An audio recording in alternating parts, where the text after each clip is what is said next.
Ma'lumki, har bir xalq o'z madaniyati va san'ati bilan dovruq qozonadi. O'zbek san'ati tarixida Xorazm maqomlarining alohida o'rni bor. Bugun biz Tarix maydoni dasturida Xorazm maqomlari, uning tarixi haqida gaplashamiz. Bu borada turli bahslar ham bor. Mana shunday bahsli savollarga javob topish maqsadida studiyamizga bir guruh ekspertlarni taklif etganmiz. Eslatib o'tamiz, bugungi dasturimiz Xorazm viloyati teleradio kanali bilan hamkorlikda tayyorlanmoqda. Studiyamizga xush kelibsizlar. Avvalambor suhbatimizni maqom san'ati tarixidan boshlasak. Umuman maqomning paydo bo'lish tarixi nechinchi asrlarga borib taqaladi? Aslida o'zi o'zbek maqomi emas, maqomoti degani ma'qulroq. Chunki O'zbekistonda maqom bir joyda emas. Misol uchun mana Buxoro Shash maqomi, Farg'ona Toshkent maqom yo'llari. Qolaversa Xorazmning o'zida bir qancha yo'nalishlari mavjud. Maqomlarni rivojlanish davri, ya'ni paydo bo'lish davri asosan 13-14 asrlarga to'g'ri keladi. Maqomlar dastlab navba degan o'ziga xos bir janr bo'lgan. Bu navba asosan bitta mazmundagi, bitta ko'rinishdagi asarlar bo'lgan.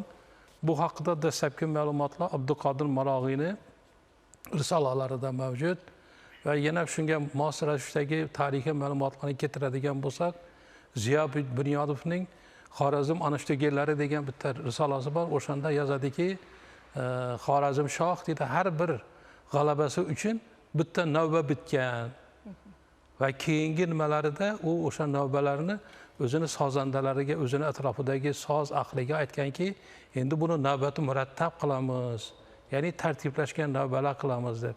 Ana shu bilan 13-14 asrlarda asta-sekinlik bilan navbadan keyin maqom degan bir tushuncha paydo bo'lgan. Chunki maqom bir qisqa tushuncha emas, maqom juda katta ma'noga ega bo'lgan tushuncha. Mana o'sha hozir bugungi kundagi mana Shash maqom tushunchasi bor, Xorazm 6,5 maqom tushunchasi bor. Asosiy bo'lani shakllangan davri o'sha 15, 16, 17 asrlarga to'g'ri keladi. Qo'shimcha fikrlar bo'lsa, marhamat. Endi hozir bilan Botirjon aytgan gaplari to'g'ri. Navbati murattablar mana Xorazm shohlik davridagi oladigan bo'lsak, bu Shash maqom emas u. Bu Shash maqomga taalluqli emas u narsalar. Chunki u paytda mana hali aytgandek navbalar tayyorlangan deydi, shunda aytadilarki, miyatayn usulida tayyorlangan. Miyatayn 200 zarbli. Unaqa usullar bizga yetib kelmagan. O'sha paytdagi nimalar navbalar miyataynda tayyorlangan bo'lsa, u zarbni o'zi bir xonasi 200 zarbdan iborat bo'lsa, endi o'ylang qanaqa katta nalar bo'ladi-da. O'sha narsalar mana shakllanib keyingi davrga kelganda navbati murattab deganlardek qonunlashtirilgan bo'lgan. Unda cholg'u yo'llari bo'lak, ashyolar yo'llari bo'lak. Masalan, Shash maqomda nasr deydilar, bizda aytim deydilar, bo'linib ketgan bular shunaqa qilib. Lekin hammasi bitta joyga boradiki, masalan, maqomda ikki unsur bor, birisi lat, parda deymiz. Ikkinchisi usul. O'shalarga nisbat bergan bo'lsak, Shash maqom va Xorazm maqomlarida bir xil pardalar bor. İçine kelganda o'zgarib ketadi lekin. Shunaqa joylar bor. Lekin o'sha Shash maqom va Xorazm 6,5 maqomi shakllanishdan oldin Xorazmda dutor maqomlari degan tushuncha bo'lgan. Misol mana dutor maqomlari bular shunday narsa bo'lganki, biror bir mazmun, biror bir mohiyat bilan bog'langan. Lekin ulardagi o'sha Shash maqomdagi o'xshagan, 6,5 maqomdagi o'xshagan qonuniyatlari cheklangan bo'lmagan. Ma'lum bir darajadagi qonuniyati bo'lgan. Misol sifatida mana Orazi bomni olish mumkin. O'sha bomdod namozidan keyin qiladigan zikrlardagi ijro qilinadigan maqomlardan biri bo'lgan. Yoki bo'lmasa mana Xorazmdan mashhur bo'lgan narsalardan biri bor, gusfand. Aslida bu so'zning kelib chiqishining ma'nosi, etimologiyasi gohsfand, ya'ni muqaddas alov atrofidagi o'ynaladigan, o'ziga xos bir maqomga yetgan asarlardan biri bo'lgan. Yoki bo'lmasa mana hamma juda ham yaxshi ko'p biladigan, ham ko'p tinglaydigan narsamiz bor. Mana Xorazmda cholg'u qismlarida saqlangan narsalardan birisi qoradali. O'sha qoradali kuy ham qandaydir darajada o'ziga xos maqomga yetgan narsalardan biri. U haqida rivoyatlarim bor. Hattoki bu yerda o'sha qoradali kuyida ko'rsatib berilganki, o'sha insonni so'z vositasi bilan, insonni yozish vositasi bilan ifodalanmagan narsani sozanda o'sha soz bilan ifodalab bergan. Hozir men do'stim Samandardan bir iltimos qilamiz. O'sha qoradali kuydan bir namuna chalib bersalar, keyin o'sha suhbatimizni davom qildiramiz. Lekin bu kuyni yaratilish tarixi qiziq. O'sha aytadilarki, Jaloliddin davrida ayrim manbalarda yozadiki, uni eng bir zo'r oti bo'lgan o'sha Qarabayir Xorazmda eng mashhur otlar zotidan biri bo'lgan Qaradali degan ot. O'sha ot endi bir vaqt o'tgandan keyin, davr o'tgandan keyin jonzot kasallanadi, oxirgi umri nimasiga yetadi va shu daraja mehr berganki, shunda podshoh e'lon qiladi. Kimki menga deydi ot o'lganligi haqida ma'lumot keltirsa, boshini tanasidan judo qilaman deb o'zi oshkora, ya'ni ovga ketadi. Ketgandan keyin ozgina vaqtdan keyin ot o'ladi. Saroy ahli bir joyga yig'ilishadida qanday qilib podshohga yetkazsak bo'ladi? Haykaltarosh aytadilar, sen haykalni yasa dedi. Yo'q, men yasa olmayman dedi. Yasaganda men dedi ertaga umrimni yoki bu zamon bo'lib ketmayman dedi. Rassom aytsa aytadi, rassom qila olmayman dedi. Shoir aytsa, shoir aytadi, qila olmayman. Oxiri bu narsani sozanda bo'yniga oladi. Va shunday kuy bitiladiki, o'sha meni podshohning oldiga borib, u dam olib o'tirgan vaqtida dutorda kuyni chalib beradilar. Shunda kuyni xarakterini qarab, podshoh aytadi, "O qora dala bo'pti-ku bu" dedi. Shu daraja kuyni shu daraja qilingan ijodi otni qanday ekanligini ifodalab ko'rsatib bergan. Va ma'lum bir darajasiga kelgan joyda o'sha usullarni almashadigan joyi bor Qaradalida. Bexosda podshoh o'zini o'zi aytib qo'yadi, ot o'ldimi deb. Qarangki, bu bir rivoyat yoki bo'lmasa bir shunday afsonaki, ya'ni hech kimni qila olmagan narsasini sozanda o'sha o'zini sozi bilan o'sha podshohga xalqqa tushuntirganligi. Marhamat, bir nima qilsalar. Marhamat, eshitamiz bir parcha.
Rahmat, juda ham chiroyli ijro bo'ldi. Agar Xorazm maqomlari tarixiga nazar tashlaydigan bo'lsak, buni Muhammad Rahimxon II, ya'ni Feruz davrlariga borib taqaladi desak, o'rinli bo'ladimi, ustoz? O'sha Xorazm maqomatini rivojlanishi boya aytib o'tdik-ku, bular o'sha Avesta davridan boshlab rivojlanib kelgan. Mana dutor maqomlari asosiy, bularning ildizi, bularning tomiri o'sha dutor maqomlariga borib taqaladi. Lekin mana shu Xiva xonligida xonlik etgan deyarli barcha xonlarning hammasi san'at bilan, musiqa bilan shug'ullangan. Ayniqsa mana Muhammad Rahimxon birinchi davrida ham o'sha mana tarixiy ma'lumotlar borki, o'sha davrda Niyozjon Xo'ja degan Buxoroga borib, o'zi elchi bo'lib borib ishlagan va o'shada 5 yil yashagan vaqtida Buxoro shash maqomlarini o'rganib, Xorazmga kelib shash maqomni tartib qilishni targ'ibot qilgan. Lekin ming afsus, ayrim manbalarda bu narsani tushunmasdan ko'pgina olimlar go'yoki aytganlarki, Xorazm maqomlarini o'sha rivojlanishi Buxoro shash maqomi bilan bog'langan. O'sha Niyozjon Xo'ja kelib maqomlarni o'rgatgan va shundan keyin Xorazmda maqom rivojlangan deb. Yo'q. Niyozjon Xo'ja kelib Xorazmda tartib qilishni o'rgatgan va Muhammad Rahimxon Firuz ikkinchi davrida o'sha davrda mana nimada tarixiy ma'lumotlarda borki, Xorazmda 30 dan ortiq sozandalar qo'shib bo'lgan. Va kelib o'sha Firuz shunday bir xulosaga kelganki, kelinki bularni bir hammasini tartibga solaylik va maqomlarimizni tartibga solaylik deb maxsus nota yozuvini, ya'ni Xorazm tambur chizgilarini kashf qilganlar. Komil Xorazmiyga topshirib bo'lgan va uni o'g'li Muhammad Rasul va undan keyingi avlodlar buni davom qildirganlar. Bu haqida men Rustam akam juda ham yaxshi nima qilganlar, ilmiy ish qildilar. O'zlari bu yog'ini. Marhamat ustoz, eshitamiz. Rahmat. Endi Xorazm maqomlariga, 6,5 maqomiga nazar tashlaydigan bo'lsak, mana aytganimiz Muhammad Rahimxon birinchi zamoni, ya'ni birinchi zamonida, avvalgi zamoni bu 1805-1825 yillar bu. Chunki o'sha davrdagi Niyozjon Xo'ja degan u oddiy odam bo'lmagan u. O'zi hofiz bo'lgan. Hofiz nima bo'lgan. Hattoki bu shoir uni elchi bo'lib ketganda yozgan she'ri bor ekan. Siz ketdingiz-ku Xorazm huvillab qoldi deb. Chunki davrlarni boshqargan shu Niyozjon Xo'ja bo'lgan. Shu odam haqiqatan tartibi deydi, chunki bu Shashmaqom hali Xorazm muzika tarixchasida kitobchamiz bor. Uni Mulla Bekjon Rahmon o'g'li bilan Muhammad Yusuf Devonzodalar yozgan. O'sha kitobda beradilar uni. Masalan, bu Xorazm maqomlarining birinchi davri bo'lsa, ikkinchi davri mana shu avvalgi zamoniga to'g'ri keladi. Shunda Niyozjon Xo'ja borib tartibini o'rganib kelganligini va shu atrofda Xorazm 6,5 maqom yaratgani aytiladi. Lekin Shashmaqom bilan Xorazm 6,5 maqom nomlari bir xil. Ulardan buzruk, bizdan buzruk, lekin tartib boshqacha. Mana Shashmaqomni oladigan bo'lsak, birinchi buzruk maqomi turibdi. Keyin rost, navo, duygoh, seygoh, iroq maqomi turibdi.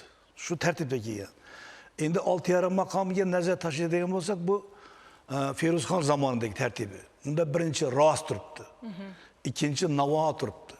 Uchinchi seygoh, to'rtinchi duygoh, beshinchi buzruk va 6-chi iroq turibdi. Endi bu tartibning o'ziga xos bir nimasi bor. Tagida ma'nolari bor-da. U qiziq narsa. Chunki rost degani Allohga bag'ishlangan. Chunki rost pardasi deymiz, beayb Parvardigor deymiz. Mana fortepianoda oq pardalarda yursa, rost pardasi bo'ladi. Endi har bir banda borki, musulmon inson Allohga ishq, muhabbat qo'yadi. Allohni tanigandan keyin o'sha ishq, muhabbat degan navoda bo'ladi. Navo sozi ishq, muhabbat uchun ham Hazrat Navoiy ham o'zining taxallusini Navoiy qo'ygan. Ana undan keyin har bir inson ishq, muhabbat qo'ygandan keyin Allohning uyiga bir nazar tashish, ya'ni Ka'batullohga borishga nima qo'yadi-da. O'sha seyyohda bor. Chunki seyyohda Hijoz degan lat pardasi bor. Ana shu qo'yilgan. Keyin duygoh maqomi, ya'ni safarga chiqqanda do'st bilan chiqishni ma'nosida duygoh maqomi tartib qilganlar. Va undan keyin buzruk maqomi degani mana Payg'ambarimiz Muhammad Mustafa sallallohu alayhi vasallamning buzrukligini Shashmaqomda ham, Xorazm maqomlarida ham ko'rsatganlar. Chunki u parda ulug' parda. Sozi shunaqada. Va shu buzrukni ziyorat qilgandan keyin Iroqqa yo'l ochiladi dedi. Iroq degani bu Ka'batulloh degani bu. O'sha Iroq maqomi pardalarini men tanishim uchun tambur chizgandan 5 yil vaqtim ketdi, topa olmadim. Chunki sozanda bo'lami, din ulamosi hammasidan so'rab topa olmadik. Keyin men ham niyat qildim. Men ham shu bir Ka'batulloh borib kelingan, shu yoqda yo'qmagan bu savolga javob deb. Shu nima Ka'batullohga yuzim tushgandan keyin tushundim. Chunki bizning Xorazm ustozlari o'sha paytda Feruzxonlar tartib qilganda Iroqqa so'z qo'ymaganlar. Faqat chalg'u yo'li bor. U degani Ka'batulloh borib nazaring tushgan paytda inson borki yig'laydi. Uyda kula olmaysan, faqat yig'laysan. Chunki Iroq pardasi shunaqa parda. Ana shunday tartiblari bor-da. Panchgohchi gapirgan narsasi bu Xorazm tambur chizig'idagi qonunlashtirilgan narsa. Qonunlashtirilgan. Panchgoh degani Endi mana shu nimada hozir gapirgan narsada shuni tushunish kerakki, Xorazmda maqomlarni ijro qilishi, tartiblanishi ikkita usul bilan ketgan. Birinchisini aytadiki, urfiy maqomlar edi, ikkinchisi bu o'sha Komil Xorazmiyni tartiblashtirgan maqomlar. Urfiy maqomlar nima endi bu? Mana urfiy maqom degani mana hozir ko'p joyda gapiradilar o'sha an'ana. Aslida an'ana nima? An'ana ustozni qilgan ishini shogird xuddi o'zidek qilib takrorlasa, bu an'ana bo'ladi. Lekin san'atda an'ana bo'lsa, bu san'atkorning ulug'lanishiga bormaydi. Chunki o'sha maqolmani qarasangiz, mana o'tgan buyuk ustozlar bizga mana audio yozuvlari yetib kelgan Hajixon Boltoyevni olasizmi, Quvondiq Iskandarovni olasizmi, Ro'zmat Jumaniyozovni olasizmi, Abdushukur Opayevni olasizmi? Hammasi aytgan segohim. Lekin har birini o'zini bir urfi bor. Lekin asosiy parda saqlangan, usuli saqlangan, ayrimlarning hattoki so'z matnlari saqlangan. O'sha urf qilingan maqomlar bo'lgan. Bular 6,5 maqomdan bor, urf qilingan maqomlar dutor maqomlaridan bor. Shuning uchun ham men boya so'zimizni birinchi o'sha Xorazm maqomoti deydigan narsamizni ma'nosi shundayki, Xorazmda o'sha 6,5 maqom bor, bu tambur chizig'ida yozilgan 6,5 maqom bor, xalqning orasida urf qilingan 6,5 maqom bor. Komil devoniy tartib qilgan dutor maqomlari bor, xalqning orasida urf qilingan dutor maqomlari ham bor. Endi shu yerda bir savol tug'iladida, Xorazm maqomlarini Shashmaqomdan qanday farqli jihati bor? Buni qanday qilib farqlay olamiz? Endi masalan, ashurlar bo'lgan paytda ikkita unsurdan tashkil topadi. Birinchisi lat deymiz, parda, ikkinchisi usul.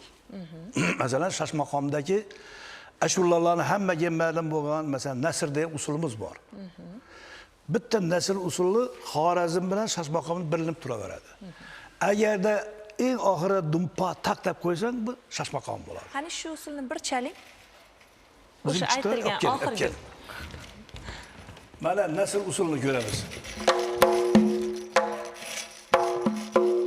Bo'lsa bu Shashmaqom bo'ladi.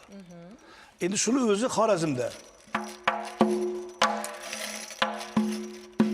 deb qo'ysang Xorazm bo'ladi. Endi yana bir joyi bor-da.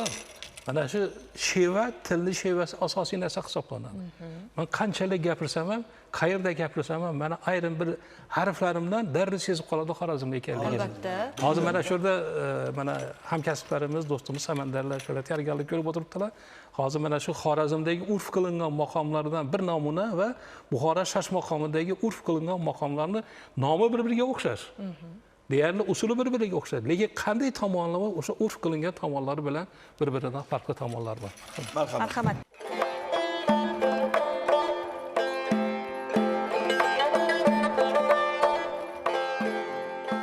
Agar ko'nglim nishod etsa,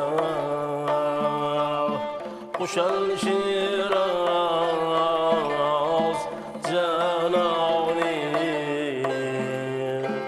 qara havli robashigum Samarqandu Buxoroni.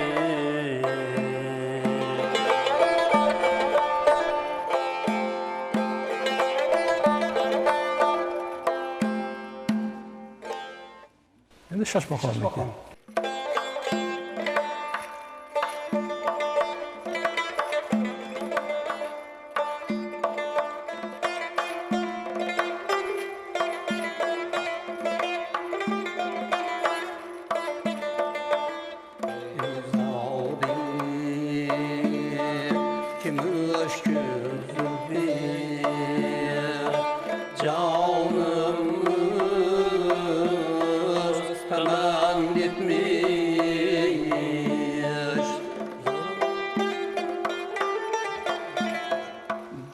Shashmaqomdagi Nasrullohi taxt oldidan ketadi so'z.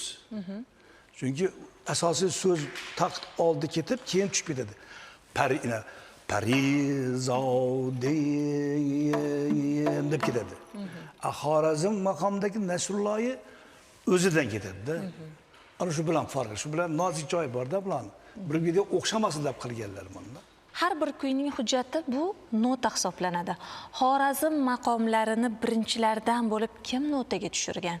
Endi bu nota deganda ikki xil tushuncha bor.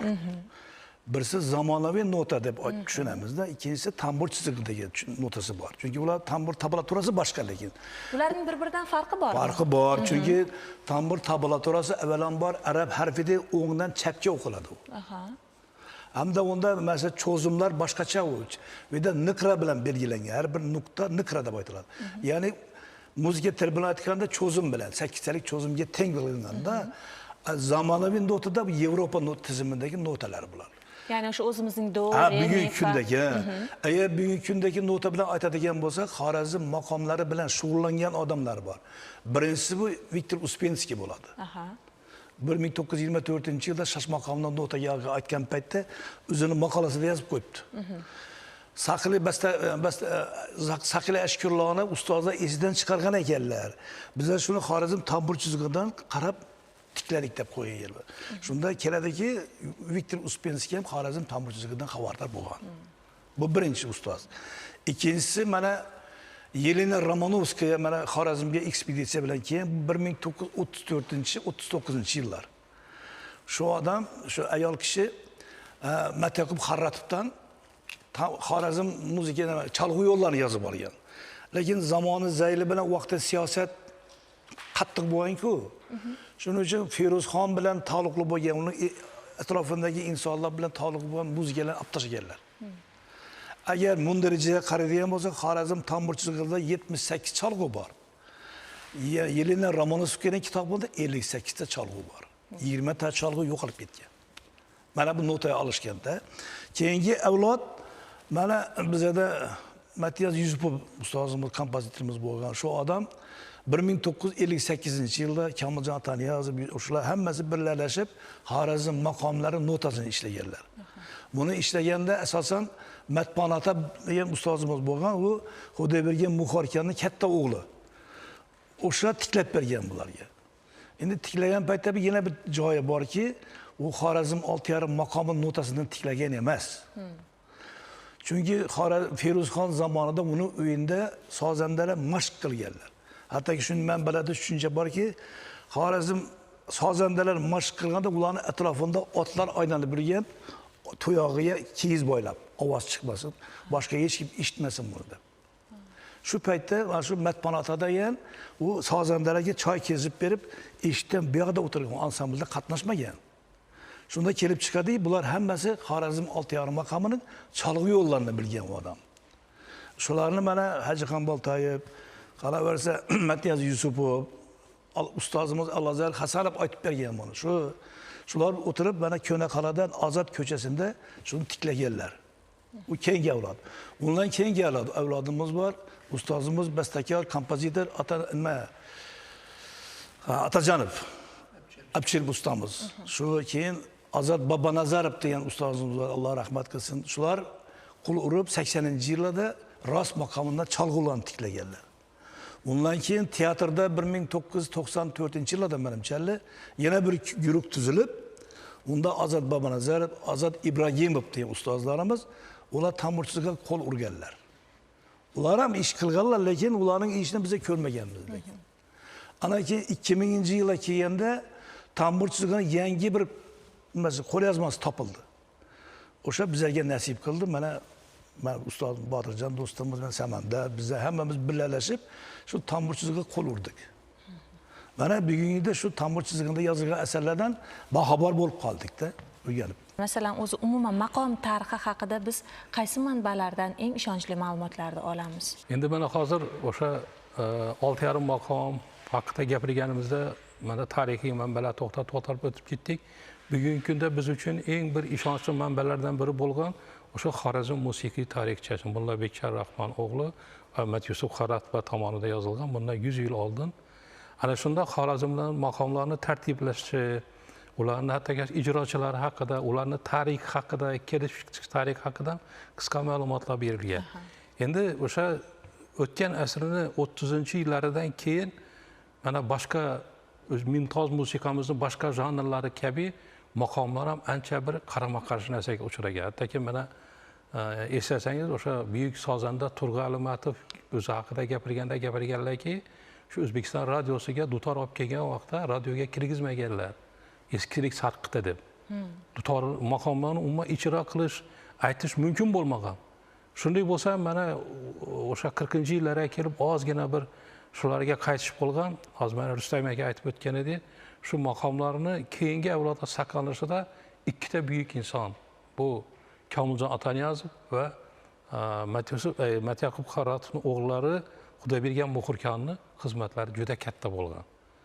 O'sha viloyat teatrining qoshida bir kichik guruh tashkil qilingan. qarangki, o'sha davrda Komiljon Ataniyozov yosh, endi elni yurt ichida endi tanilib bilgan vaqti o'sha kichik guruhni a'zolariga o'sha Urganch shahridagi eski Ko'na qala desa hamma biladi, eski qalada Ozod ko'chasida Ro'zopa deganning uyida osh qilib berib, haftada 2 kun shu yerga kelib ular uchrashishgan. Bu norasmiy tashkilot bo'lgan, norasmiy ansambl bo'lgan. O'sha yerda o'tirib bular maqom o'rgangan. Va keyinchalik shu o'rgangan narsalarni mana rahmatlik Hajixon Boltayev o'zini shogirdlarini qarang, bugungi kunda uni shogirdlari mana Qondiq Iskandarov keyinchalik O'zbekiston davlat konservatoriyasida ishlab shu maqomni yoshlarga o'rgatdi. Keyin mana O'rinboy aka, O'rinboy Otajonov Respublika radiosida ishlab, maqom ansamblida ishlab yoshlarga o'rgatdi. Men qolaversam Ro'zmat Jumaniyozov o'sha ustozda o'rgangan narsalarni keyinchalik yoshlarga o'rgatib, Xorazmda maqom ansambllarni nima qiladi. Bu aytmoqchi bo'lgan narsam, maqomlar faqat yozuv bilan emas, ya'ni og'zaki an'anadagi o'sha urf bilan ustozdan shogirdga o'tish yo'li bilan bizgacha saqlanib kelingan. Ustoz, Xorazm maqomlarida turli aytim yo'llari mavjud. Masalan, suvorani o'zi 7 ta yo'l bilan aytiladi. Buni qanday qilib ajratish mumkin? Mana shuda endi gapingizda suvoralar deganda Xorazm maqomlarida bor, lekin suvoriy ular. Mana Shashmaqomda ham bor suvorilar. Lekin ular hammasi tarona hisoblanadi. Saraqborining taronalari ichida usul bor. Suvoriyda usul bor. Lekin afsuski Shashmaqomdagi usullarni nom qo'ya olmaganlar. Abdurov Fitratning kitobida 7 ta usulning nomi yo'q. Shular ichida suvoriy bor. Endi bu Shashmaqomdagi suvoriy bilan bizning suvoriy nima farqi bor? Ikkisi tarona bo'lsa, nomi bir xil bo'lsa, lekin shuni qilganlarki, Shashmaqomdagi usul boshqa. Xorazmdagi suvoriy usuli boshqa. Albatta men ko'rsatib beraman usulni. Shashmaqomda shu taronalar oldin 7 keladi, 7 hissali o'lchov. Keyin 6 hissali o'lchov keladi. Mana.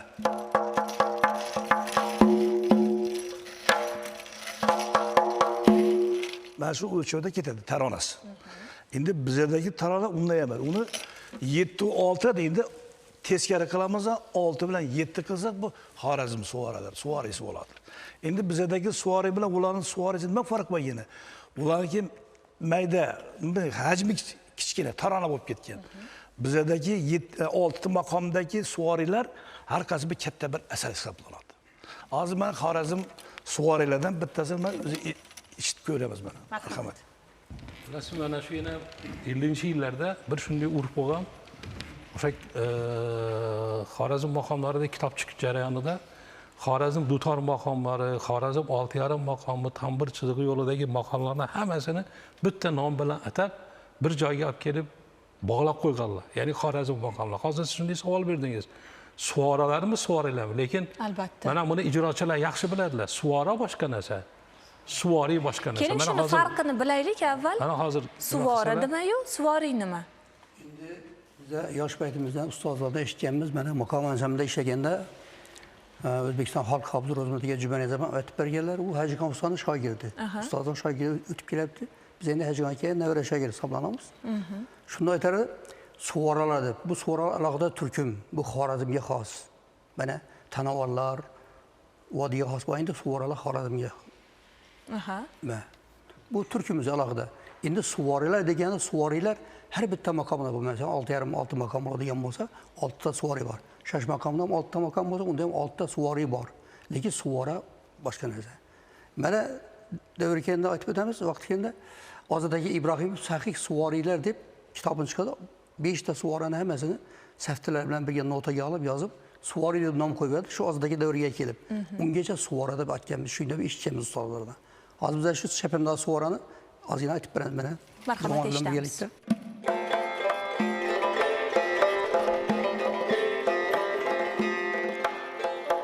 Salom isham imatul matlay anvar hoş geldin. Salom ishkiliga munisi g'amxor hoş geldin. Salom nazaninlar hayliga sardor hoş geldin. Mekanım kılgali gülşen Çanan ruhsar hoş geldin. Başımda koy kadam Servigül reftar hoş geldin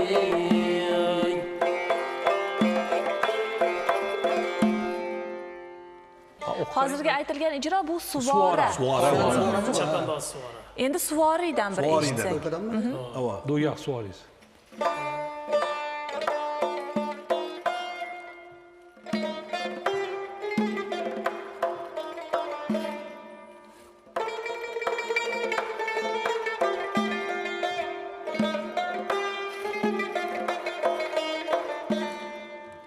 Koy kadam harama bamla pari bir gün tanha aylamam uzak rengni lütfile kıyaş alsa lütfile kıyaş alsa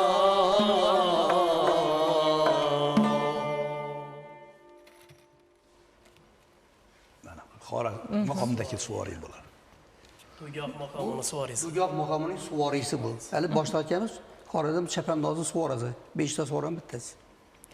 Hozir sizlar bergan ma'lumotlarga qarab va bularning ijrolariga qarab bilyapmanki, har bir san'at turining ham o'ziga yarasha qiyinchiligi bor, o'ziga yarasha mas'uliyati bor va bitta narsa ma'lumki, san'at yildan yilga rivojlanadi. Bugun aynan maqom san'atini, maqom yo'nalishini Xorazmda yanada rivojlantirish uchun qanday amaliy ishlar yo'lga qo'yilgan? Endi Va bilasizmi, bu mana borada kadrlar masalasini ham gapirib o'tsangiz. 2017-yili prezidentimiz tomonidan milliy maqom san'atini rivojlantirish bo'yicha 3391-sonli qarori chiqdi va o'sha qarorda ko'rsatilganki, mana boshqa o'zbek maqomini, boshqa turkumlari qatori Xorazm maqomlarini o'rganish va ularni o'quv jarayoniga tatbiq qilish masalasi katta ko'tarilgan.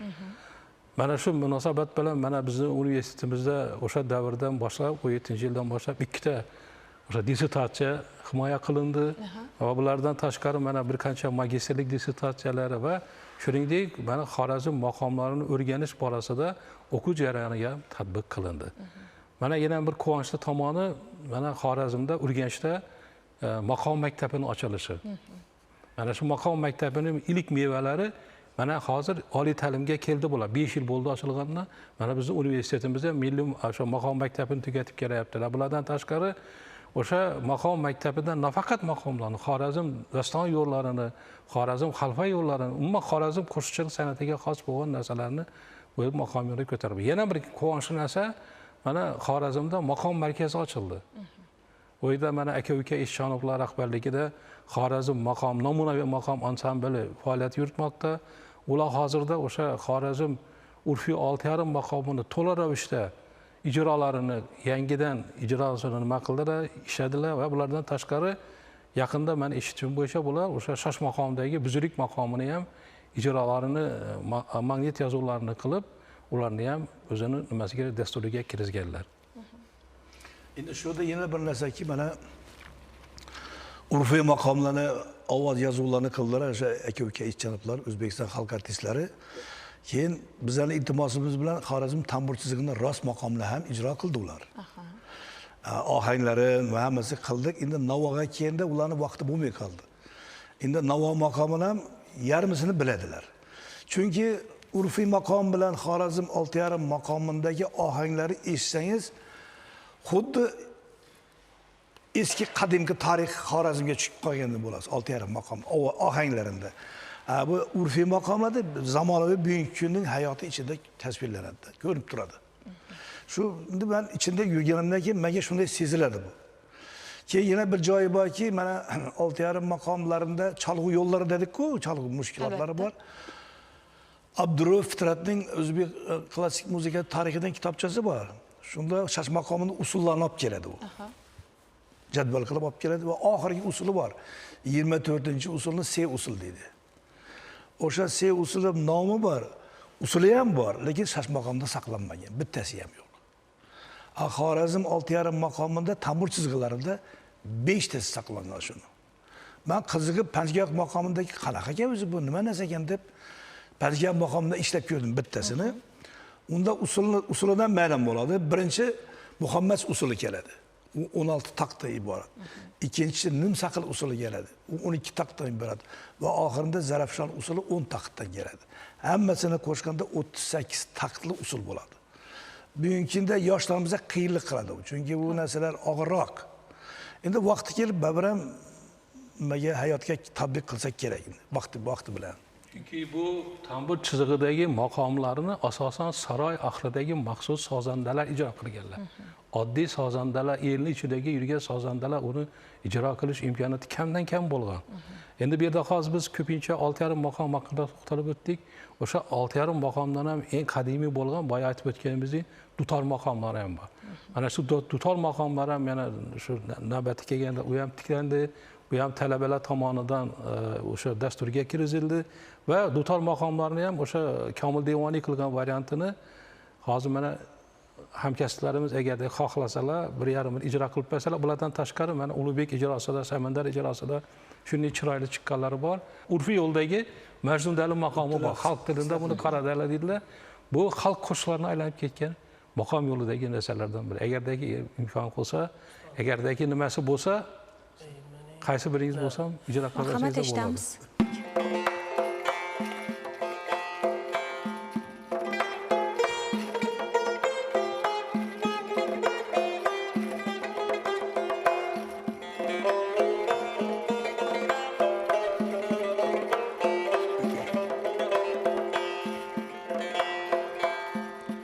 Ötüler damayu akıllar bari kısladırdır.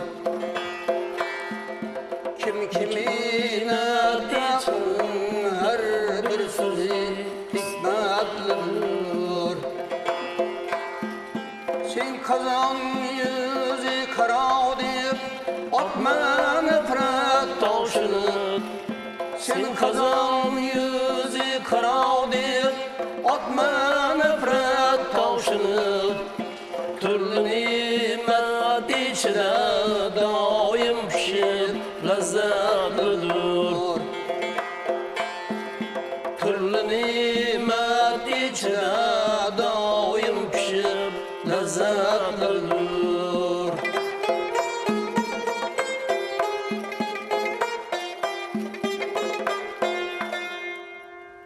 Mana biz hozir ustoz shogird an'anasi haqida gaplashdik. Sizlar esa yuqorida ajoyib ijrolarni havola etdingiz teletomoshabinlar e'tiboriga. Bu ijrolarni kimlardan o'rgangansiz? Ustozlaringiz haqida gapirib bering bizga. Har bir xonanda bo'lsin, sozanda bo'lsin, masalan, muzika maktabida, bilim yurtida, konservatoriya yoki masalan oliygohni muzika bo'limlarida o'qisa, albatta ustoz kamida 4-5 ta, 10 ta ham bo'lishi mumkin. Mana dastlabki ustozlarimizdan mana Jumoyga Tojimov, Hayitboy Abdullayev muzika maktabida o'rgatganlar. Birinchi ashulachini mana Hayitboy Abdullayev menga tavsiya qilganlar. Seni barmoqlaring yurak, yaxshi chalar ekansan, ashula aytishing kerak deb birinchi shu Mulla Nafas she'ri bilan yodimga tushadigan ashulani aytgan, uyalib aytganman. Keyin qolaversa mana o'qishni oliygohni tamomlab, Lazgan Samandalik u yerda ortaki Otajonovdan masalan ulamsizlarni o'rgandik. Eng mukammal o'rgangan joyimiz Lazgan Samanddan keyin mana Xorazmda maqom ansambli bor. 88-yilda tashkil topdi bu Hajijon Boltayevning ansamblidan keyingi ansambli. Hajijon ustoziga 66-yil boshlangan. Ular 3 yil davom qilgan va qisqaroq bo'lgan. Keyin 88-yilga kelib mana qayta tiklanib Xorazm teleradio kompaniyasi qarshisida Hajijon Boltayev nomidagi maqom ansambli bo'ldi. Ana shu yerda biz juda ko'p mana shu 6,5 maqomni to'liq o'tdik desak ham juda to'g'ri gap, hech qanday mubolag'asiz. Har kim endi o'zi ovozidan, o'z imkonidan kelib chiqib ijro qiladi, uni albatta o'zi pardasidan chiq qiyin. Avvalgi ustozlar buni do sozlab, masalan, do'dan redan aytganlar, 1 ton, 2 ton bilan aytganlar. Biz shuni pastroq qilib aytib, mana Ro'zmadaga jumani yozib, aynan shu ashula o'rgatishda biza kerak bo'lsa nuqtasi virgulgacha bo'g'inlab, harflab o'rgatganman shu. Alloh rahmat qilsin. Qolaversa mana shu ansamblda shu maqomlarni notaga olish jarayoni davom qildi. Mana shu Bozor aka O'rin tomonidan to'liq masalan notaga olindi shu yerda ijro variantlari. Har kuni kelamiz shu sal o'zgarish bo'lsa ham shu qalam bilan, ruchka bilan, rezinka bilan o'chirib, to'g'rilab, shu shularni mukammal qilib o'rgandik. Bu ilmiy bir dargoh bo'ldi bizlar uchun maqomlarni. Kerak bo'lsa g'azallarni, sharhlarini, lug'atlarini ham şurada yazıp geldiler. 10 ta 15 ta lügatlarını. Her bitta gazal mukammal sizlerini sözlerini mesela Ageyi boladı mı, Fuzuli boladı mı, Meşrep mi, Tufatul Abidin boladı mı, hemmesini şu sözleri, şuna sözleri yazıp hele bir gün gece defterimizde saklanıp tutuşular. Bana şunda usta şagird enenizi bana şu. Eğitip işitip göredi. Usta de birine ben müracaat kılsak, bana ben şunları eğitip beyin desek, sözünü şiir kılıp toluk aytarak toxtabazsan. Kendimize herem bulamız. Eşuların makamını, kaysi makamından kaysi meşhur olacak, derhal aytib berdiler. Bize o'ylanib o'tirdik, qaysiydi, qaysi keladi deb. Keyin savol berib qolamiz ustozga. Ustoz qanaqa buni qilasiz? Bizlar ilmiy qilamiz. Dedimi? Har bir haftada bitta maqom chiqaman. Bir haftada rost maqomini aytsam, ikkinchi haftada dugoh maqomini, keyingi haftada siyyoh maqomini takrorlab turaman doimiy deydi. Qarang. Takroriy, hammasi takroriy. Bo'lmasa ishdan chiqib ketadi haqiqatda. Men shunday qilib ustozlardan o'rganib, hali bugungacha o'rganib kelaman. Chunki bu cheksiz ummon bu. Maqom deganingiz bu. Yani Karavacı milli musikamız, makamlarımız istemizi istemeyimiz bizi karnımıza akıyaptı, var. Menajlar kaytemene tıklayaptı, juda xursandmiz. Mana bugünkü kunda mana Kamiljolar mana kelib mana shu üzerimizde okup mana bitkazib hozir bugungi kunda o'zi ham ustoz darajasida, Ulug'bek ham xuddi shunday bobojonim ham. Mana bugungi kunda o'zi ustoz darajasida birga ishlayapmiz. Urganch davlat universitetida mana do'stlarimiz bilan birga mana faoliyatimiz. Musiqa maktabidan, musiqa bilim yurti, konservatoriya, mana Üniversitet 50 yıldan beri yarım asırdan açtık ki birga kelayapmiz. O'qish, ish davom qilib. Hali bunga ijodimiz ham shunaqa mukammal bog'langan. Sizlarning fikrlaringiz ham qiziq. Meni fikrim ham shu ustozni aytganidek shu Ro'zmat Jumanazov bilan ham bizlar ham shu birga ishlash baxtiga muyassar bo'lganmiz. Kamiljon Atanazov filharmoniyasida men bir muddat ustoz bilan ishlaganmiz. Shunda ustoz ko'p aytaradi shu maqom ijro qilinglar. Maqom ijro qilgan xonanda boshqa xonandalardan farqi bo'ladi. Maqom so'zining ma'nosini o'zini tushuntirib, tejoy o'rning ma'lum bo'ladi buni ijro qilsang.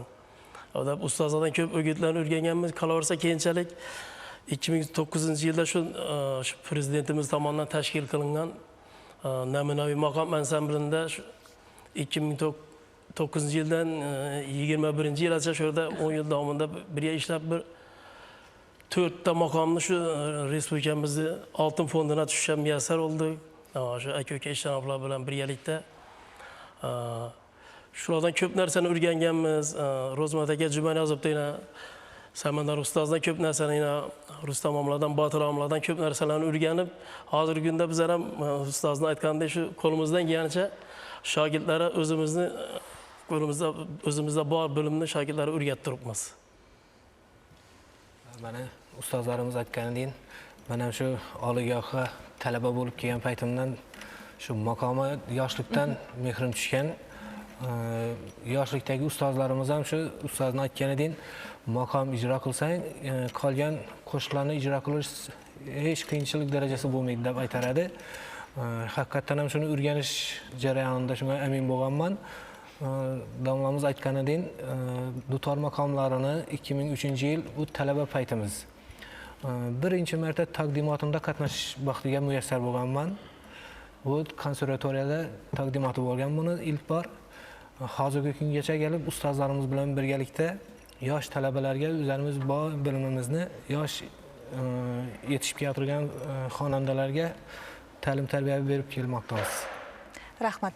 Hozirgi beradigan savolim balki siz sohaning buyuk mutaxassislari uchun kulgili tuyulishi mumkin, lekin men oddiy bir nima deydi, oddiy xalq sifatida beraman bu savolni. Qaysiki maqom aytayotgan o'sha maqom san'atkoriga qaramaylik, qo'lida albatta uni sozi bo'ladi-da. Ya'ni o'sha sozni chala bilish ham maqom aytishning bir shartimi yoki sozni chalishni bilmagan odam ham maqom ayta oladimi? Endi ayta oladi, lekin aytish bilan ishning farqi bor-da. Avvalambor san'atchi xonanda bo'lishi, avvalambor musiqachi bo'lishi, mukammal musiqachi. Undan ham oldin qalaversa usulchi bo'lishi, usulni mukammal bilish kerak. Mana shu ikkalasi mukammal bo'lsa, ashullar mustahkam bo'ladi. Ham yana shu maqomlarni to'liq o'rgansa, maqom degan foyda bor bu. Imoratning foyda bor. Mana shularni mukammal o'rgangan bo'lsa, o'zi yangilik yaratadigan bo'lsa, mana shu ijodlari mana shundan rang olib, mana shular orqali ijod qilsa, u umr boqiy bo'ladi, umri uzoq bo'ladi. Mana hozir qancha ashulalar qanchasi masalan tez o'chib ketyapti. Mana bular tagida haligi poydevor bo'lmaganligidan bu. Mana bitta, ikkita, 10ta ishladi, shularki ishlamay qolib ketadi. Mana nima uchun Komiljon ota mana ijodlarni qarang. Hali bugungacha mana yarmasidan oshib ketdiki, ijod mana xuddi kecha aytilganda shular. Yoshlarimiz ham o'rganib aytayaptilar. Mana o'quv qo'llanma qilib mana shuni respublikamizda mana 300 dan ziyod 320 ga yaqin muzika va san'at maktab bor. Hozirgi kunda mana 2014-yilda chiqargan kitobimiz mana shu respublika bo'yicha maktablarga 10 tadan bepul hadya qilingan. Bu xalq ta'lim vazirligi tomonidan chop qilindi. 3000 nusxada. Hozirgi kunda ustozlari ham, shogirdlar ham shuni o'rganib aytayaptilar. Ham nota bilan, ham ijrosi bilan. Fikrlar bormi shu savolim yuzasidan? Endi mana hozir dutor maqomlari haqida gap aytdilar bular. Haqiqatdan 2003-yildan shu talabalik vaqtlarida Urganchi maqomidan bir narsalar o'rgatdik bularga. Talqinni o'rganchi, naqsh talqinni o'rganchi, ufar o'rganchi. Iloji bo'lsa shundan bittasini ijro qilib bersalar. Marhamat, eshitamiz.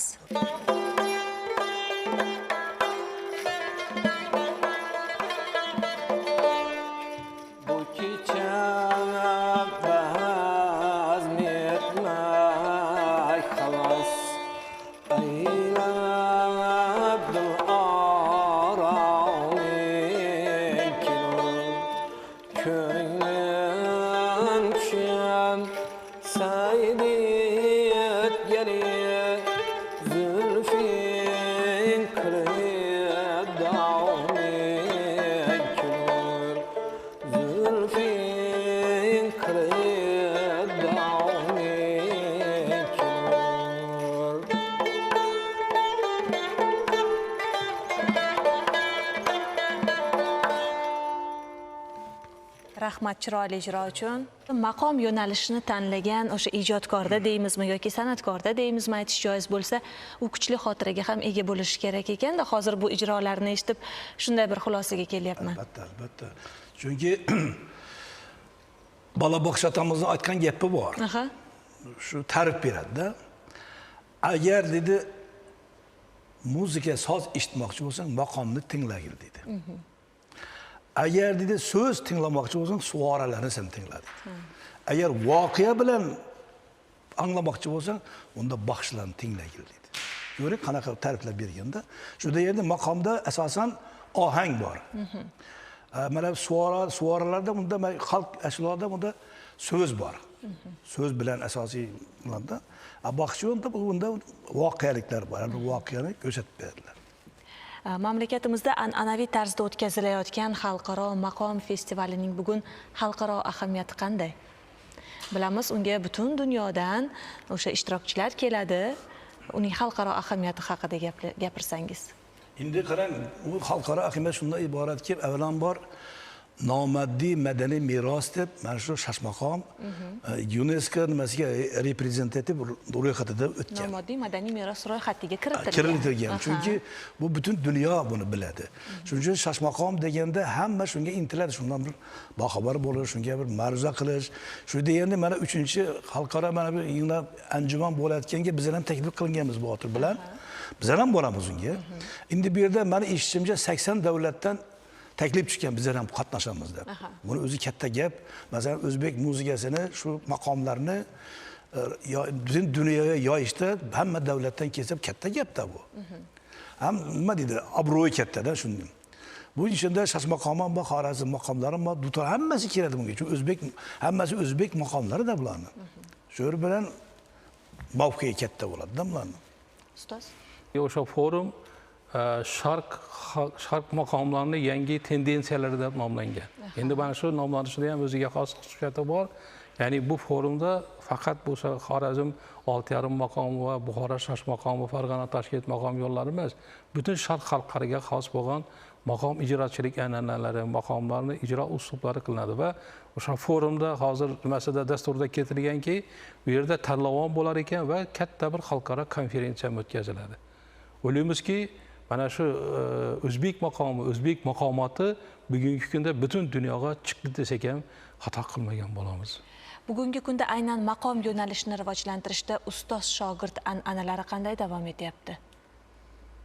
Endi mana ta'lim tizimida, bizning ta'lim, oliy ta'lim bo'ladimi, o'rta ta'lim bo'ladimi, maktab bo'ladimi, bir narsa bor. Chunki bizda an'ana qilingan ustoz shogird an'anasi bor.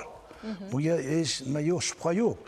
Lekin ta'lim tizimida nota bo'lsa ham yaxshi bo'ladi. Chunki yosh o'rgayotgan yoshlarimiz avvalambor nota savodi chiqishi kerak. Nota savodi bo'lmasa o'sa olmaydi-da u.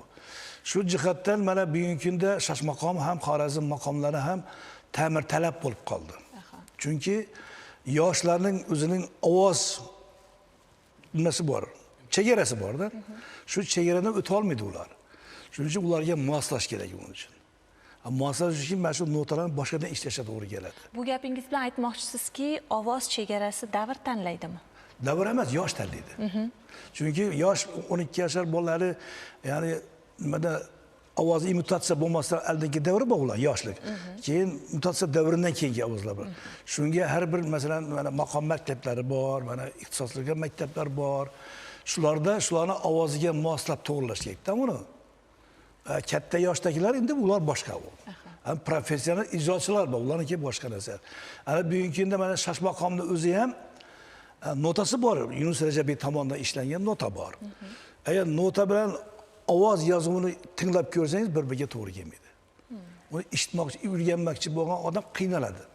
Shuning uchun bugungi kunda ko'p yerlarda men eshitamanki, ustoz shoir anasiga o'tadilar. Bu degan notani olib qo'yadilar, faqat zapisdan foydalanadilar, ovoz yozuvidan. Bu yaxshi emas bu, chunki bu Ya'ni eshitish orqali o'rganadi. Ha, eshitish orqali o'rganib, nota savod qolib ketadi. Bunda ularning ertaga indin savodi yaxshi bo'lmaydi. Payg'ambarimiz Muhammad Mustafa sallallohu alayhi vasallamdan so'ragan ekanlar. Sahobalar o'z davrida bizlar qaysi insonlarni hurmat qilib tepada qo'yadi debdi. Qur'oni Karimni yodlaganmi, yo Qur'oni Karimni o'qib biladiganmi dedi. Shunda aytgan ekanlar, o'qib biladiganni hurmat qiling dedi. Shu deganda Shashmaqomda ham notaga savod o'qib bilgan odamlar ulug' hisoblanadi.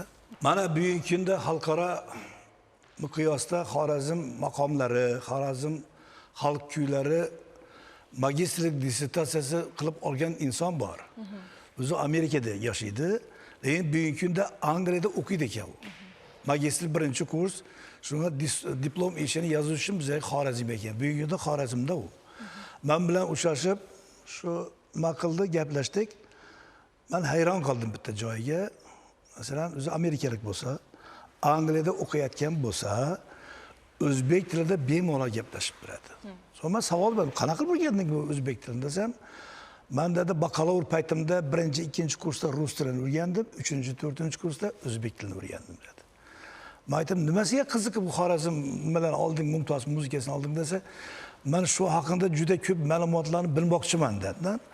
Keyin u bilan 2-3 marta men dars o'tdim. Menga savol berdi. Dutor maqomlar haqida menga ma'lumot kerak dedi.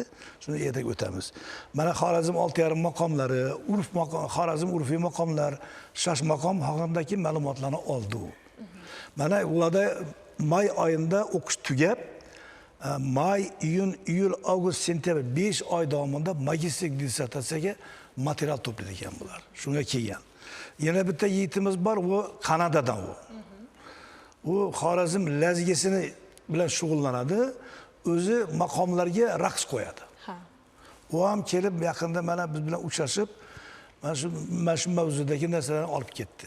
Bundan tashqari mana Samada do'stimiz ham Fransiyaga borib qilgan ishlarini o'zi aytib beradi hozir. Marhamat ustoz. 1982-yili mana Toshkent davlat konsertidan tugatib, Lazgi ansambliga ishga kirgan paytimizda bizning o'rtadagi otajon bilan birga yonlarida bordik. Dushanbega Tojikistonga taklif qildi Artuston, shu yerlarda muzika chalib bordik.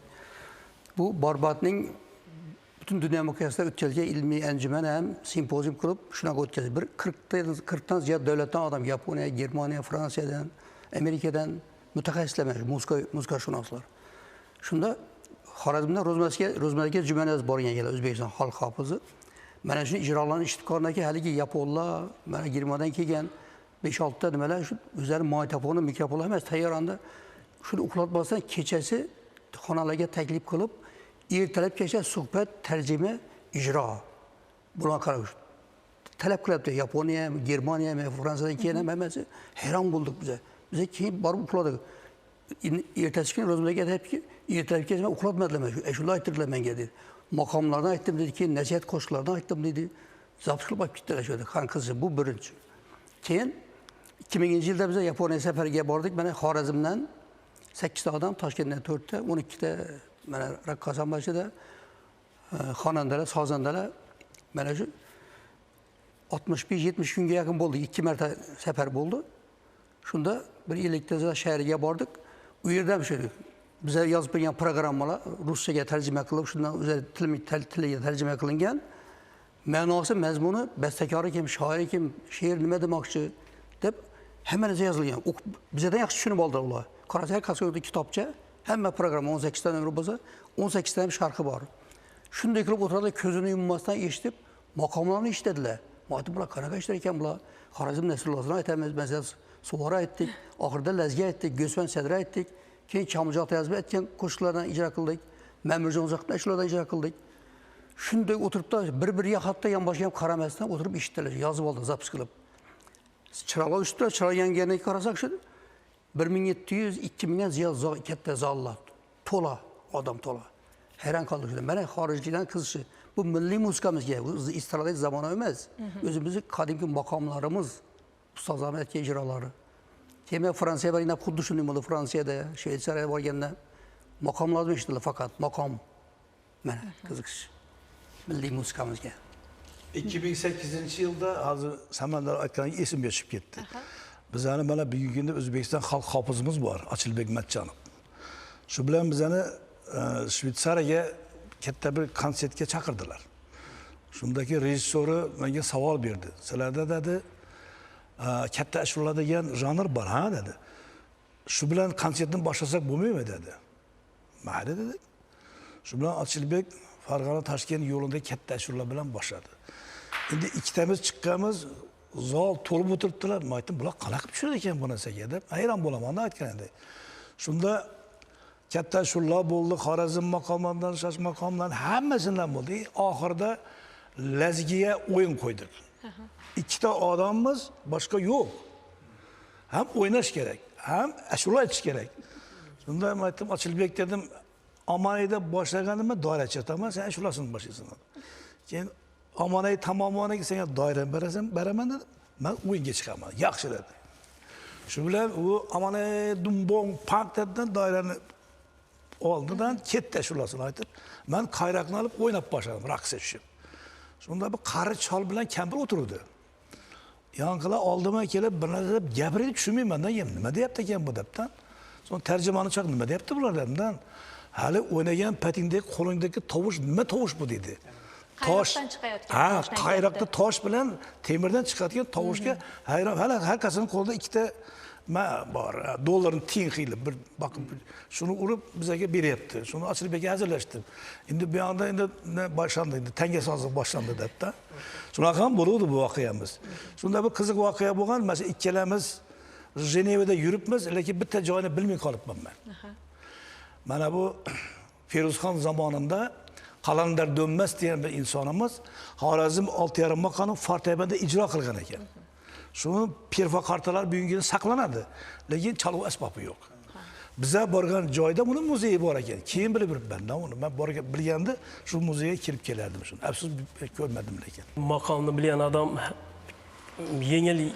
yengil qo'shiqlarni bemalol aytib beradi deganda, ustozning aytgandek, maqomni o'zida o'yinini o'zi ham borda, uforlar borda oxirida. Taronasi, suarisi, talqini, oxirida uforisi bor. Shu uforisida bemalol o'ynasa ham bo'ladi. Shular masalan mana shu yerda yana Shash maqom bilan ularda ufori bor, Shash maqom ichida. Ular ufar. Ufar. Bizagimda ufar. Ufar deb aytiladi. Keyin har bir maqomning nomi bilan bizda uforlar. Ufar degan raqs degani bu. Ufar bo'lsa qism, kichkina bir bo'lak bo'ladi-da u. Masalan, buzrukning uforisi, rostning uforisi, navoning uforisi, hammasi raqs bop ashulalar bular bizda. Keling, mana shu uforidan ham bir parcha eshitaylik. Marhamat.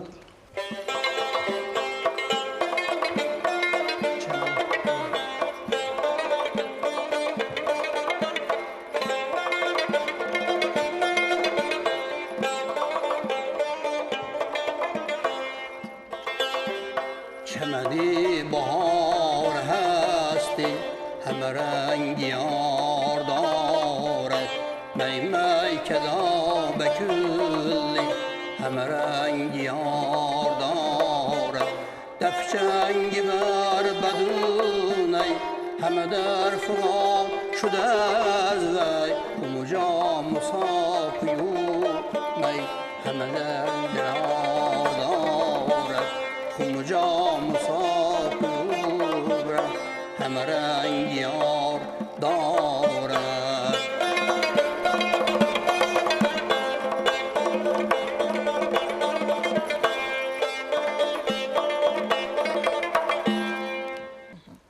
Bugun siz kabi ustoz mutaxassislar oldida aynan sohani rivojlantirish borasida qanday vazifalar turibdi? Bu borada qanday takliflar bera olasiz? Marhamat ustoz. Chunki nota deganimiz butun dunyoda yagona muzikani o'qiydigan alifbosi bu. Albatta. Albatta bilishi shart va zarur. Professional san'atkor odam. Endi ustoz shogird an'anasi u A'lo nur ustiga nur bo'ladiki, chunki buni o'zida qochirimlari bor, nolalari bor, uni dardlari bor. Ana shularni ustoz shogirdga aytib, quloqiga singdirib o'tkazadi. Bu yerda notada faqat shu saqlanib turadiki, esidan chiqmasligi uchun. Ham mana masalan muzikaga hech qanday tarjima kerakmaydi yer yuzida. Faqat mana shu nota saqlab turish uchun, ijro qilish uchun, butun dunyoga chiqish uchun mana shu nota albatta kerak. Endi shuni bir tasdiqlash uchun yana bir tanimali, ammo mana maqom maktablarining ochilishi bu juda ham to'g'ri qilingan ish. Mana bizni o'sha qabul jarayonida kelib turgan yoshlarni ko'rsak, mana shu maqom maktabi ochilgandan keyin kelib turgan yoshlar o'sha doston yo'lidagi, maqom yo'lidagi ijrolarini to'g'ri va aniq ijro qilmoqdalar. Chunki o'tmishda ham ustozlar o'zini shogirdini qachon bir ularga duo qilib ularni yo'llaganlar, ular 100 dan ortiq g'azalni yod bilsalar, shundagina ularga oq yo'l tilaganlar. Chunki mana hozirgi mana maqom maktabining dasturlarida va mana ixtisoslashgan san'at maktabining dasturlarida o'sha milliylikka asoslangan dasturlarning tuzilishi o'ylaymizki, kelgusida yoshlarni o'sha maqom o'rganishidagi asosiy bir o'ziga xos yo'nalishlardan biri. Chunki o'tmishda ham ustozlarning qo'lida dastak bo'lgan. Dastak bu chirravik, ya'ni o'zini oldida turgan shu narsa. Notasi bo'lmasa ham shuni yozilgan joylari bo'lgan, turgan shuni. Shunga qarab ular o'zini aytadigan narsalarni yo'l joyiga qo'yib aytganlar. Hattoki shu mana hozir suhbat jarayonida shu narsa ma'lum bo'ldiki, ustozlar suvora yo'llarini aytganda bir suvora yo'liga bir qancha shoirlarning g'azalini qo'yib o'qiganlar. Bugun Navoiynikini o'qisa, ertaga Ogakinikini o'qigan, yana bir kuni Mashrabnikini o'qigan. Bu degan o'sha maqomchi bo'ladigan va mumtoz ashurlarning ijrochi bo'ladiganlar uchun g'azalxonlik ham kuchli bo'lishi kerak. To'g'ri, asosiy eshitish qobiliyati, o'sha usulni ilish qobiliyati, lekin unda g'azalxonlik qobiliyati bo'lmasa, u menimcha maqomchi bo'la olmaydi deb o'ylaymiz. Ustoz, bu borada yana sizda qanday takliflar bor? Endi shunda muhtaram prezidentimizning bitta so'zlari bor. Agar san'atni ko'tarmoqchi bo'lsangiz, avvalambor maqomni o'rgansizlar, shu orqali ko'tarib bo'ladi. Agar madaniyatni ko'tarmoqchi bo'lsangiz, avvalambor maqomni ko'tarib, undan keyin boshqasini qilsa, bu oliyjanob ish bo'lardi degan. Shu deganda bugungi kunda mana maqomga e'tibor, mana rahbarimiz tomonlama xalqning ichida mana chiqayotgan qarorlar, bular hammasi O'zbekiston maqom tizimini rivojlanishiga katta hissa qo'shyaptilar. Bunga mana yoshlar ham qiziqib turibdi. Bugungi kunda bizda o'qiyotgan talabalarimiz, birinchi kurs talabalarimiz, shularni eshitib ko'rsak, ovozlar juda o'rnatilgan, joyiga tushgan, so'z matnlarini ham o'qib biladilar. Har bir ashulalarda, masalan, nasrda, talqinda o'da aruz hijolari bor, hijolda. O'shalarga tushungan holda o'qiyaptilar. Bu degani savodli degani bu. Juda xursandmiz bulardan. Mana shunday maqom festivallariga, o'zi umuman maqom yo'nalishidagi tanlovlarga ishtirokchilarni saralayotgan paytida ular oldiga qanday vazifalar qo'yiladi, mana mutaxassis sifatida? Bilasiz, mana tezara viloyatda yosh maqom ijrochilarini ko'rik tanlovi o'tkaziladi. Oldingi ko'rik tanlovlarda men ozgina dasturi bilan tanishdim. Faqatgina yosh ashulachi yigitlar, qizlar qatnashardi. Bugungi ko'rik tanlovining farqli tomoni, bu yerda sozandalarni ham uchun maxsus dastur qilingan. Chunki maqom ijrochiligida asosiy hofiz uchun hasa bo'ladigan narsa bu chalg'u asbobi. Chunki mana shu chalg'u asbobi soz bo'lsa, chalg'u asbobining ijrosi ustun bo'lsa, u shunda ham maqomchi bo'ladi. Bu yerda qo'yilgan narsalar, u yerda bu falon maqomda bir siklni ijro qilish emas, maqom namunasidagi ashulalarni ijro qilish. Va mana qolaversam, yana shu biz har doim ko'p gapiramiz, qoyil qiladigan narsamiz buyuk kompozitor o'sha Abdushirof Otajonovni Xorazm maqom uslubidagi qilgan asarlarida. Mana bitta Oshiq G'arib shaxsan ham o'sha muzikali dramasini oladigan bo'lsangiz, shu yerda ham 6,5 maqomdan namunalar olingan, ham dutor maqomlaridan namunalar olingan, shu bilan birga Daston yo'llaridagi namunalar olingan va o'ziga xos bir asar qilinib, shunday qilingan. Bulardan tashqari mana To'xtasin Jalilov ijodida bor maqom yo'lidagi narsalar yoki bo'lmasa shu birgina boshqa yana juda ham ko'p misollarni keltirish mumkin. Ya'ni bularni hammasi o'sha o'tmishni bilganidan, o'sha ustozlarning maqomlarini yaxshi bilganidan ular yaxshi ijod qilib turganlar. Bir Hofiz yigit aytadi ekan ustoziga, ustoz, har safar men Hojixonni eshitsam, meni yangi yo'lga boshlaydi desa, ustoz aytadi ekan, ey sen nodon, Hojixonni eshitdi, o'ziga qabul qildi, o'zingning yo'lingni top. Sen hech vaqt Hojixon bo'lolmaysan degan. Ya'ni bugungi kunda o'sha maqom ijrochilari, yoshlarimiz shu ustozlarning aytgan ashulalarni eshitib, ustozlarini ijro uslublarini eshitib, o'zicha bir yo'l topsalargina, shundagina ular yaxshi bir namunaviy maqomchilar bo'lib chiqadilar. Namangan viloyatida mana yosh maqomchilarni ko'rik tanlov bo'lib o'tdi. Qarorsa hozir aynan shu professional maqomchilar, masalan, namunaviy ansambl ichida mana masalan o'zimiz Xorazm viloyati namunaviy ansambli hozir Namangan viloyatida turibdilar. Konkursga tanlab turibdilar. Katta jarayon ketyapti. Bu maqomga bo'lgan e'tibor, yurtboshimiz tomonidan chiqarilgan qarorlar mana shu labbay deb javob berib turibdi hozirgi kunda. Bugun biz sizlar bilan Xorazm maqomi, uning tarixi, rivojlanishi, bugungi kundagi ahamiyati mavzusida gaplashdik. Aytilgan fikrlar, berilgan ma'lumotlar va eng asosiysi vaqt ajratib studiyamizga kelganingiz uchun barchangizga minnatdorlik bildiramiz. Yana bir bor studiyamizda xush ko'rdik. Qadrli teletomoshabinlar, siz O'zbekiston tarixi telekanalida Tarix maydoni dasturini tomosha qildingiz. Bugungi ko'rsatuvimizni Xorazm viloyati teleradio kanali bilan hamkorlikda tayyorladik.